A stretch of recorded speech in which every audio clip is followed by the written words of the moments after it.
दर्शक बंधु बर्तमान बड़ खबर सामना को आसी कन्फर्म टिकट थाई लगिला 2560 टंकार फाइन कहीं जानतु। हाँ दर्शक बंधु कन्फर्म टिकट अच्छी बोली निश्चित रुहतु ना नचेत आपण को गणिबा पड़े मोटा अंकर जरिमाना। सोशल मीडिया रे एबे एमिति एक खबर भाइराल होउची जेउठी जने महिला पाखरे कन्फर्म टिकट थिला ता सत्वे रेलवे 2560 टंकार फाइन लगाइछंती।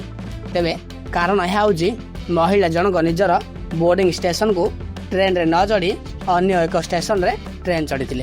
तेबे रेल नियम अनुसार जदि आपण निज स्टेशन उपस्थित न थांती तेबे टीटीआई आपणकर सीट को अन्य यात्री को अलर्ट कर दै थांती। तेबे एही क्षेत्र रे महिला सीट कैंसल हो जाइतिला एवं तांको बिना टिकट रे यात्रा भावे गणना करागला। तेबे मन रखंतु जदि स्टेशन बदलाइबा को चाहुछंती तेबे ट्रेन छाड़िबा पूर्व ऑनलाइन बोर्डिंग पॉइंट रे निश्चय चेंज करंतु। तेबे एमिति ताजा अपडेट में आम चैनल को सब्सक्राइब कर रखंतु।